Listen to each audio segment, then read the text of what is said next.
Hey y'all, it is Nikki with Nappy Locks, and I wanted to show y'all how to crochet hair, or if you wanted to, meaning not with a crochet hook. This is a crochet hook. It's bigger. This is something that you would use if you're going to use do like a crochet style. This is different. These are crochet. Let me show you. This is a crochet needle, but let me see if I can see that. There's a little tiny hook on there right there. See a little tiny hook on the end? All right. So I've been requested to show what people have always asked. How do you maintenance locks or crochet locks or whatever, crochet maintenance? When we say that, we don't mean with this. We mean with a tool like this. Now, these tools also can come without the sleeve on them. They may just be all silver. These sleeves help with grip. I do want to caution people, if you're going to be using it for the first time or you're not confident using it, even if you feel confident using it, always keep your eye on the tool. This is not one of those tools you can be watching TV and doing some other stuff with, because you will end up with this under your nail, in your hand, and your finger, and that little hook going to be hooking all on your tendons and your fingers and shit, and you're going to have to go to the hospital and get it taken off. Yes, I said the hospital. All right. Now, these are the ones I prefer to use. You're probably used to seeing them all like this.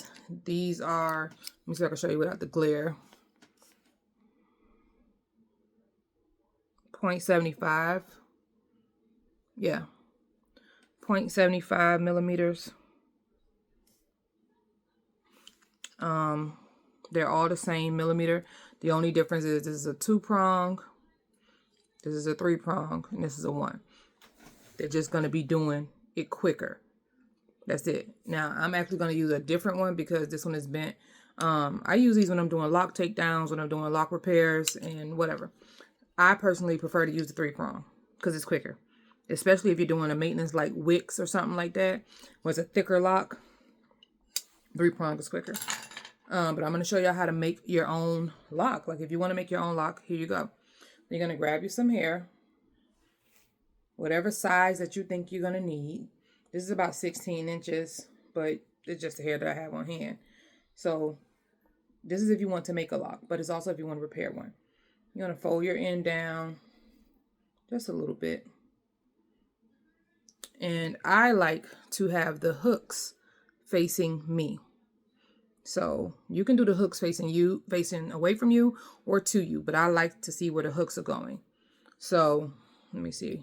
But for the purpose of this video, I'm going to do it facing y'all, as if y'all are me.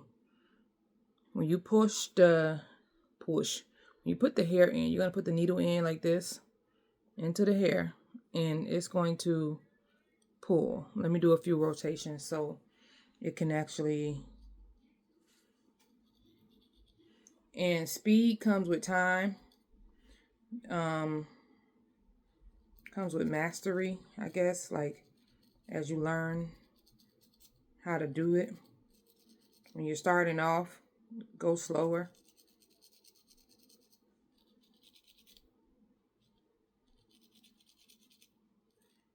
And you're literally doing just what I'm doing. I know I said don't take your eye off of it, but I'm watching myself in the camera. Drop the damn hair. But even still, you want to watch that. You will still, so see how that is now like a little knot. That's pretty much what you're doing. So these little hooks here, you're going to put them in, whether you face yourself or away. You're putting them into the hair. You're going to have to put it to the side, or you can go straight down. It's really just depending on how tight the lock is in the middle. If you need to get the sides tight, go to the side. But you're going to be twisting the lock anyway. So you put it in, and you literally grabbing, see those hairs? You're literally grabbing those hairs and put it back in. And then once I get that, I kind of turn it. I like to grab those hairs, turn it, and put it in a different place. Turn it and put it in a different place. Grab those hairs, turn them and put it in a different place. And that's pretty much what you're doing. Whether you're going sideways or forward ways, I mean up and down, you're doing the same thing. And as you see, I'm trying to show you because you're holding it as you're doing it, so it's kind of difficult to show people on camera or in person. As you're just twisting the hair, the tool never comes all the way out, because if it does, and you imagine this attached to somebody's head, that should hurt. Okay, so tool never really coming out. And if it is attached to somebody's head, make sure you're not doing that, because what's on the other side of that hair, scalp, it fucking hurt. Use common sense. Okay, so just make sure you're doing this, even if you got to go slow. Like I said in the beginning, you're gonna stick it through, push it, turn it around, grabbing the hair. I'm just doing the slow motion for y'all and exaggerated motions like that. Again, pulling the hair. Again, I like to move it to a new location. And that's pretty much it. But let me get this lock finished. It don't really take that much time to make a lock. But again, most people want more than one lock in their head. So if you're doing crochet maintenance, they normally have more than one lock. Even if it's wicks, it's a thicker lock. So it's going to take time to tighten that lock up, especially at the base. And when y'all doing wick maintenance, make sure y'all maintenancing the entire lock. Y'all be doing, well, you know what? Don't do it. That's how come I get your clientele. Go ahead. But anyway, make sure you maintenancing the whole lock. Y'all be having people, oh, only doing the root. And I'm like, okay, what about the rest of this lock? The frizzies on the side. That's what this could be used for too. If you have a lot of budding, or not necessarily budding, but because I wouldn't bother budding. That's a lot in the lock process, you know. But if you are outside of the 2 years it takes for most locks to fully mature, and you have a bunch of frizzies that you're not keen to, you don't like it or whatever, you can just go in with it. You can go do it yourself. Buy you some of those tools off Amazon. Go to your local beauty supply store. The local beauty, at least here where I am, the local beauty supply stores have been stepping up their game about what they supply in store. Now, you may have to pay $1, $2 or $3 or $4, $5 extra because it's right there. But if you in the buying Nate and that's all you got, then go ahead and just get it from the beauty supply. But if you got a little bit of time to wait, then go ahead, order it online for the normally cheaper price. And practice. Get you some human hair and practice first if you're not good about practicing on yourself. It really don't even have to be human hair. It could be synthetic hair. Get you some of that Cuban twist hair, some of that Marley hair you got laying around from them faux locks or from them kinky twists you had in your head. Some of the spring twist hair that you have. I always have hair laying around, so I decided to do this little demo. I'm literally making this lock as I'm talking to y'all. Now, this ain't the finished product. I got to go in and tighten it some more, but I'm just forming it. Again, this is 16-inch hair. We folded it over about ½ an inch, so it's probably going to end up being about 14 inches going to fold. Well, if you're doing an extension, you will leave the top bushy as well. But just making this lock into the thickness. I wouldn't really leave this like this as a lock because it's too weak. Locks, you want them to look, if you're making lock extensions, to look firm like a naturally grown lock would look. It will look firm all the way. Let me turn this back upside down so I can finish my lock. But yeah, what else? This could be used for crochet maintenance. Let's say you have traditional size locks and you don't like the retwisted look, or the retwisted look is not holding up, lasting long enough for you. Excuse me, you could do crochet retwist, or crochet maintenance, however you want to call it. It's just like if you have wicks, it's just on a smaller scale. When it's just gonna not look as kept or kempt, I would say, at the root for the, the colonized eyes or whatever, but it will still give you maintenance. So if you like more of the bushy look on your roots, you don't want your hair twisted down to the scalp like a retwist would get it, or flat to the scalp like an interlock will get it, interlock maintenance will get it, go ahead and do a crochet maintenance or a crochet retwist. You will really use little to no products with that because you don't need to use no gels or pomades, just oils, because you're not sleeking or slicking it down. Yeah. So, and then also, like I said, if your locks are bushy or fuzzy, an excessive amount of hair is growing on the outside of the lock, then this would be good for you. If you have not necessarily holes, you would use, for holes, I kind of use like a interlocking tool, but depending on the type of damage that is on the lock or the type of repair, you could use this tool for it as well. You have weak spots, you need to go ahead and tighten. That's another reason I keep human hair around. Sometimes people have weak spots and they don't have enough hair left over or something. They kind of just need like filler hair in there. I don't want to put no synthetic hair on natural locks. So I go ahead and add this in there. And I don't feel out of the camera view, but here you go, as you see. And I alternate between using the crochet tool on the side. Crochet, girl, use your mouth, talk.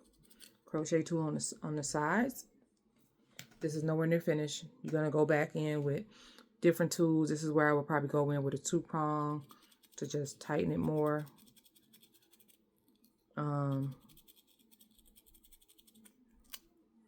That's about it. Like I got that one more secure. I don't know if y'all can see that this is more firm than this. So if your locks are not firm like they should be, you've been growing your locks 3, 4, 5 years, they should be really firm as they grew down the shaft. I'm saying hard, but just firmer than the rest of the hair at the root. They shouldn't be loose and bushy. This is where your loctician or you or whoever is maintaining your hair for you can go ahead and do that. For me, that is an add-on service to your retwist unless you actually book crochet maintenance. If it's an excessive amount, if it's like 1 or 2 locks, I don't really charge for that. It's part of your maintenance. If I see it and you know you wasn't haggling me about no prices and no crazy shit like that, then I go ahead and do it for you, 1 or 2 locks. But if it's an entire head, then I'll tell you that you're gonna need a lot of maintenance and you need to book a maintenance appointment because that'll push me behind for the next client or for whatever else I got to go do that day. But yeah, if you wanted to just maintenance your family's hair, your own hair, this is how you would do that. Again, I've tightened it. Of course, my children telling me I'm shooting a video. You just go in and tighten it some more. This is a very skinny lock. So this is just to show you, I just pulled some random hair off of that bulk hair that I had over there and was tightening it. It's a very tiny skinny lock. If you wanted your lock thicker or you needed a thicker piece, you know, you would kind of gauge for that. But this is just to get it looking more uniform. So just again, to show you guys what I mean about how this tool works. You see how bushy this is? This is the end that we folded over in the beginning. This is the end that you would use to attach to their loose natural hair if you're doing lock extensions. This is the booty end, the rounded end, or how locks normally look on the end, they're rounded. You would take the needle, the crochet needle, put it in, see those 3 pieces, put them back. I turn as I go, and I'm pretty much just almost like reverse back combing, if you will. I'm just literally stuffing hair into that lock. Because that's all a lock is matted hair. The hair that was shedding is falling into the lock and you didn't comb it out. So that's pretty much what you're doing. Back combing the hair into the lock. But you're intentionally doing it. Again, keep your eye on this tool. This video has been going for about almost 15 minutes now. I've created a lock. Like if I wasn't talking and I was just in my zone doing it, if I wasn't just showing y'all and I was intentionally doing this, it would take me probably about 5 minutes, 5 to 6 minutes. That's with pulling the hair. But yeah, and like that's still a little bushy right there. I would just fold that over, make sure that part is like that. Some people burn it. I don't really burn it. I just work it into the tool just a little bit more. I mean, into the hair. And that's when I will go up and down like that because I'm trying to push it into the lock. you would really just push it where you want the hair to be.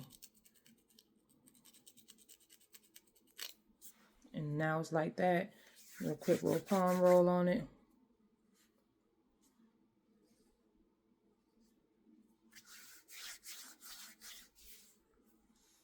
I kind of like leaving it like that, look a little bit more natural.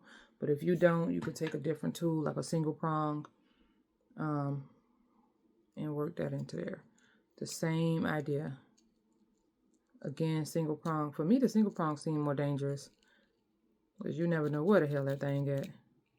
I personally prefer to use the 2 or 3 prong, but you know, everybody have their preferences.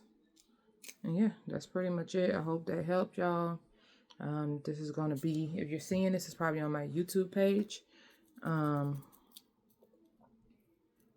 yeah, thank y'all for watching.